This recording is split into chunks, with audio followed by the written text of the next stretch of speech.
గురుచరిత్ర అధ్యాయం 3 శ్రీ గణేశాయ నమః శ్రీ సరస్వత్యై నమః శ్రీ గురుభ్యో నమః. ప్రస్తావన. సద్గురు కృప కలుగుతున్నట్లు గుర్తు నామధారకునికి వలె గురుమహిమను గురించి తెలుసుకోవాలన్న జిజ్ఞాస అంతకంతకు అధికమవడం. ఇదే నిజమైన భక్తికి చిహ్నము. 3-4 అధ్యాయాలు ఈ విషయాన్నే వివరిస్తాయి. సృష్టి వికాసం కోసం అవతరించిన వారు అత్రి మహర్షి. ఆ కార్యాన్ని నెరవేర్చడానికి తనను తాను దత్తం చేసుకున్న పరమేశ్వరుడే దత్తాత్రేయుడు. అందుకు దోహదకారి అయిన దుర్వాస శాపాన్ని కూడా స్వీకరించాడు. ఆయన త్రిమూర్త్యాత్మకుడైనందువలన గురుధ్యాన శ్లోకం ఆయనకు సంపూర్ణంగా వర్తిస్తుంది. సిద్ధ పురుషులందరి రూపంలో మానవాళిని సదా అనుగ్రహించేది ఆయనే. అంటే భగవంతుడే మానవాళికి గురువుగా అవతరించిన దత్తాత్రేయుడు అన్నమాట. అందుకే దత్తావతారాలైన శ్రీపాదవల్లభుడు, నృసింహ సరస్వతి, మాణిక్య ప్రభువు, అక్కల్కోట స్వామి, షిరిడీ సాయిబాబా వంటి సద్గురువులకు స్కాంద పురాణాంతర్గతమైన గురుగీతలోని గురుస్తుతి శ్లోకాలు యథాతథంగా సరిపోతాయి. అట్టి వారినే ముముక్షువులు ఆశ్రయించాలని, తదన్యులను కాదని భగవద్గీత 4వ అధ్యాయం 34వ శ్లోకంలో శ్రీకృష్ణుడు ఆదేశిస్తారు. ముముక్షువు ఇటువంటి దత్తావతారాల చరిత్రలను, బోధలను శ్రద్ధగా పారాయణ శ్రవణాదులు చేసి శ్రీ దత్తానుగ్రహానికి పాత్రుడవ్వాలి. అప్పుడే తగు రీతిన గురువు అనుగ్రహం ప్రాప్తిస్తుంది. అందుకే సాయినాథుడు తన భక్తుడైన కుశాబావు చేత శ్రీ గురుచరిత్ర 108 సార్లు పారాయణ చేయించారు. ఆ తరువాతనే అతడు పూర్ణ దత్తావతారమైన సాయినాథుని అనుగ్రహానికి పాత్రుడు కాగలిగాడు. కథారంభము. నామధారకుడు నమస్కరించి, ఓ సిద్ధముని, మీరు నా సందేహాలన్నీ తొలగించారు. నాకు గురువు యొక్క యథార్థతత్వం తెలిసింది. మీకు జయము. ఇంతకు మీ నివాసం ఎక్కడా? మీకు భోజనం ఎలా లభిస్తుంది అని అడిగాడు. సిద్ధయోగి అతనిని కౌగిలించుకొని ఆశీర్వదించి నవ్వుతూ, నేను ఎప్పుడూ శ్రీగురుని చెంతనే ఉంటాను. శ్రీగురు స్మరణమే నాకు ఆహారం. వారి మహిమయే నాకు అమృతతుల్యమైన పానీయము. శ్రీ గురుచరిత్ర గ్రంథము శ్రవణము చేస్తుంటే భుక్తి ముక్తి శీఘ్రంగా లభిస్తాయి. పరిశుద్ధులై దీనిని 7 రోజుల్లో పారాయణ లేక శ్రవణం చేసిన వారి పాపాలు నశించి సంతానము, ధనధాన్యాలు, దీర్ఘాయువు, జ్ఞానము ఎవరు కోరినది వారికి లభిస్తుంది. నిష్కాములకు ముక్తినిస్తుంది అని చెప్పి తమ వద్దనున్న గ్రంథం చూపాడు. నామధారకుడు ఎంతో ఆసక్తితో ఆయన పాదాలకు నమస్కరించి, మీరీ గ్రంథం సంగతి చెబుతుంటే నాకు ఎంతో దూరం నడిచి దప్పిక కొన్నవాడికి సాక్షాత్తు అమృతమే పోసినట్లుంటున్నది. ఇది వినడం వలన నా అజ్ఞానం ఇంక తొలగిపోగలదు. దీనిని శ్రవణం చేయాలనిపిస్తుంది. నా సందేహాలు తొలగించి నాకింత మేలు చేస్తున్న మీరే నా గురుదేవులు, నన్ను అనుగ్రహించండి అని వేడుకున్నాడు. సిద్ధముని సంతోషించి అభయమిచ్చి అతనిని చేయి పట్టుకొని వెనుక శ్రీ గురుడు పావనం చేసిన అశ్వత్థ అనగా రావి వృక్షం దగ్గరకు తీసుకుపోయాడు. నామధారకుణ్ణి దాని క్రింద తమ దగ్గరగా కూర్చోబెట్టుకొని ఇలా చెప్పారు. నాయనా, అజ్ఞానం వలన నీకు శ్రీ గురుని యందు దృఢమైన భక్తి కుదరలేదు.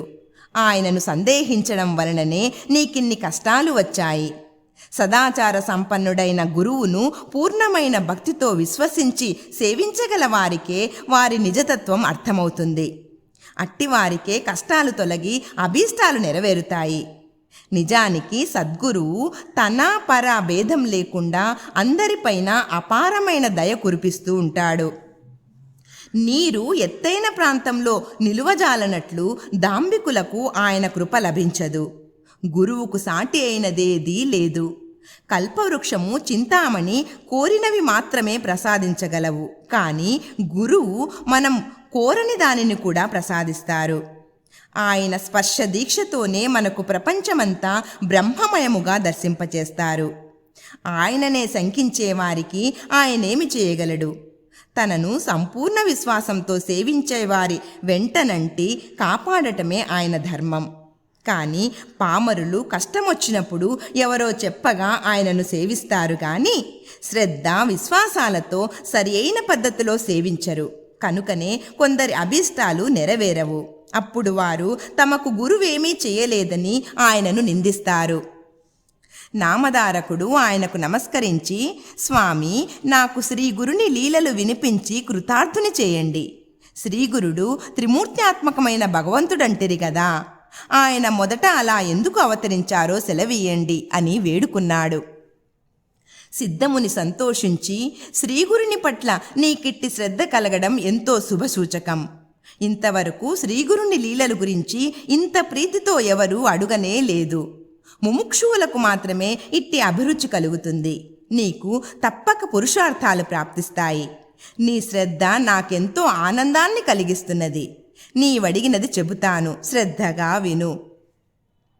జగత్తుకు మూల కారణమైన భగవంతుడు మొదట అనేకమవ్వాలని సంకల్పించినప్పుడు ఆయన శక్తి త్రిగుణాత్మకంగా మారి బ్రహ్మ, విష్ణు, మహేశ్వరుల రూపం ధరించింది. వాటిలో రజోగుణము ప్రకోపించినప్పుడు సృష్టికర్త అయిన బ్రహ్మరూపంలో ఆ శక్తే సర్వాన్ని సృష్టించింది. సత్వగుణము బలీయమై విష్ణు రూపంలో సర్వాన్ని పాలిస్తుంది. తమోగుణం బలీయమైనప్పుడు అదే మహేశ్వరుడై సర్వాన్ని సంహరిస్తుంది. అంతేకాని నిజానికి ఆ ముగ్గురికి భేదమే లేదు. పూర్వం సూర్యవంశానికి చెందిన అంబరీషుడనే రాజు నిరంతరము హరిచింతన, అతిథి సేవలతో పాటు దృఢమైన నిష్ఠతో ఏకాదశి వ్రతం ఆచరించేవాడు. ఒకరోజు ద్వాదశి తిథి ఒక్క గడియ మాత్రమే ఉందనగా దుర్వాస మహర్షి శిష్య ప్రశిష్యులతో కలిసి అతని వద్దకొచ్చారు. అంబరీషుడు ఆయనను పూజించి త్వరగా అనుష్ఠానం పూర్తి చేసుకుని భోజనానికి రమ్మని ప్రార్థించాడు. అప్పుడా మహర్షి స్నానానికని నదికి వెళ్ళి పారణ సమయం మీరిపోతున్నా కానీ రాకుండా ఆలస్యం చేయసాగారు. తిథి మించిపోతే అంబరీషునికి వ్రతభంగమవుతుంది. అలా అని అతడు భోజనం చేస్తే అతిథిని అలక్ష్యం చేసినట్లవుతుంది. అందుకని అతడు ఆ రెండింటినీ పరిరక్షించుకోవాదలిచి కొద్ది తీర్థం మాత్రం తీసుకున్నాడు. ఇంతలో దుర్వాసుడొచ్చి కోపించి, రాజా, నీవు నానా యోనులలో జన్మింతువుగాక అని శపించాడు. అంబరీషుడు భయపడి శ్రీహరిని శరణు పొందాడు. అప్పుడు ఆయన సాక్షాత్కరించి దుర్వాసునితో, మహర్షి, నా భక్తుడు నీ శాపాన్ని భరించలేడు. అతనిని రక్షించడం నా ధర్మం. అయినా మహర్షులైన మీ శాపం వ్యర్థం కాకూడదు. కనుక ఆ శాపాన్ని నాకు వర్తింపచేయి అన్నారు. అలాగైనా శ్రీహరి తిరిగి తిరిగి అవతరిస్తూ లోకోపకారం చేయగలడని తలచి సంతోషించి దుర్వాసుడు, విశ్వాత్మ, మీ గురించి తపస్సు చేస్తున్న యోగులకు ప్రత్యక్ష దర్శనమివ్వడానికి, జంతుయోనులలో జన్మించిన పాపులను ఉద్ధరించడానికి మీరు భూలోకంలో ఎప్పుడూ అవతరిస్తూ ఉండండి అన్నారు. అందువల్లనే విష్ణువు మత్స్యాది అవతారాలెత్తాడు. కానీ వాటిలో కొన్ని గుప్తంగా ఉండి ఉత్తమ తపస్సులకు మాత్రమే తెలుసుకొన సాధ్యమవుతాయి. ఇట్టి అవతారాలలో ఒకటి దత్తాత్రేయుడు. ఈయన అత్రి, అనసూయలకు జన్మించాడు.